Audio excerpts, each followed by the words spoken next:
सौरभ भारद्वाज से जुड़े 13 ठिकानों पर छापा मारा है। अस्पताल निर्माण में घपले को लेकर ये छापेमारी की जा रही है।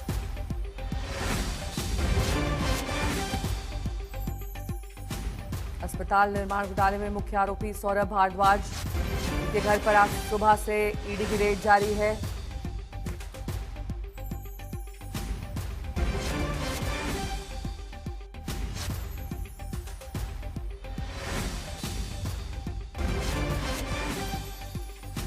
तेरह ठिकानों पर छापेमारी हुई है, जहां ईडी की टीम पहुंची है। आप नेता सौरभ भारद्वाज से जुड़े 13 ठिकाने हैं, जहां पर सुबह से ही ये रेड हो रही है।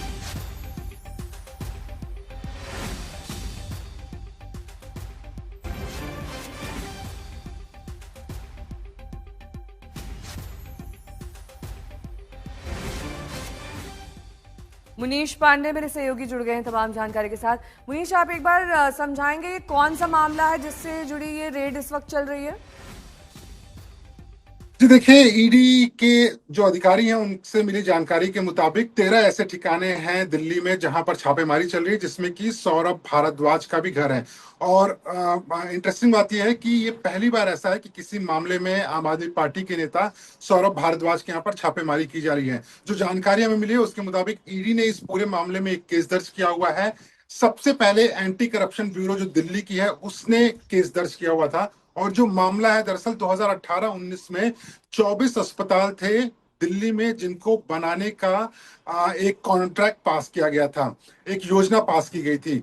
कुल मिलाकर लगभग 6,000 करोड़ रुपए का ये मामला है। लेकिन ईडी और एसीबी, एंटी करप्शन ब्यूरो, इनकी जो जांच है उसके मुताबिक जो पैसे आवंटित किए गए थे, यानी कि जो लगभग 6,000 करोड़ रुपए थे, उनका गलत तरीके से दुरुपयोग किया गया। और आरोप लगा कि जो उस वक्त हेल्थ मिनिस्टर थे सौरभ भारद्वाज, और उनके साथ साथ सत्येंद्र जैन, आम आदमी पार्टी के दो ऐसे नेता जिन्होंने पैसे का दुरुपयोग किया हुआ है। और इसी वजह से आज जो है ईडी ताबड़तोड़ 13 ठिकानों पर छापेमारी कर रही है, जिसमें कि सौरभ भारद्वाज के घर पर भी छापेमारी की जा रही है। नेहा, यह भी जानकारी मिली है कि जो शुरुआत में ईडी ने जांच की है उसके मुताबिक कहीं ना कहीं ऐसा लग रहा है कि जो कुछ इसमें कॉन्ट्रैक्टर थे, सौरभ भारद्वाज उस समय के हेल्थ मिनिस्टर थे, इनकी कोई मिली भगत हो सकती है, जिसकी वजह से जो पैसा सही तरीके से इस्तेमाल होना था वो इस्तेमाल नहीं हो पाया और हजारों करोड़ रुपए की धांधली हुई है। और इसी मामले में आज ईडी जो है छापेमारी कर रही है।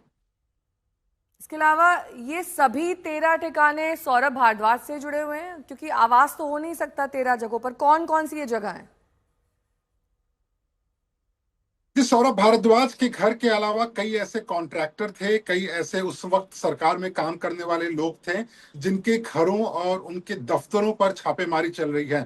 सबसे मुख्य इसमें सौरभ भारद्वाज का घर है, क्योंकि सौरभ भारद्वाज वो शख्स हैं जो आम आदमी पार्टी के एक प्रखर नेता हैं। कई बार उन्होंने जो सरकार है उनके खिलाफ में बयान दिया हुआ है। आम आदमी पार्टी लगातार ये आरोप लगाती आ रही है कि चूंकि वो बीजेपी के अगेंस्ट में है, इसके लिए उनके ऊपर ईडी और सीबीआई की कार्रवाई होती है। लेकिन पिछले कुछ समय से हमने देखा हुआ था कि ईडी की कोई ऐसी कार्रवाई हुई नहीं थी। और खास करके सौरभ भारद्वाज जो है उनके ऊपर कोई भी ना इस तरह के आरोप लगे हुए थे, ना ही किसी भी मामले में सौरभ भारद्वाज के घर पर छापेमारी की गई थी। लेकिन ईडी का ये कहना है कि ये जो हॉस्पिटल कंस्ट्रक्शन स्कैम, यानी कि अस्पताल निर्माण जो घोटाला है, इस मामले में सौरभ भारद्वाज के यहाँ पर छापेमारी की जा रही है।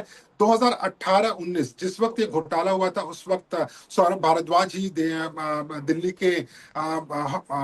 के जो हेल्थ मिनिस्टर हैं वो हुआ करते थे। और उन्हीं के टेन्योर के दौरान में ये लगभग 6,000 करोड़ रुपए का जो पूरा का पूरा एक कंस्ट्रक्शन का कॉन्ट्रैक्ट था वो दिया गया था। लेकिन पैसा आवंटित हो जाने के बाद में पैसे के दुरुपयोग का सीधा तौर पे आरोप लगा है सौरभ भारद्वाज का, और इसी के लिए छापेमारी सौरभ भारद्वाज के घर पर की जा रही है। लेकिन जितने भी लोग इस घोटाले में शामिल थे या जिनके ऊपर आरोप है कि वो कॉन्ट्रैक्ट लिए हुए थे या उनको कॉन्ट्रैक्ट दिया गया था, इस ठीक है, पूरे ये सभी जो लोग हैं उनसे अब पूछताछ की जाएगी जो सौरभ भारद्वाज से इस मामले में जुड़े हुए हैं।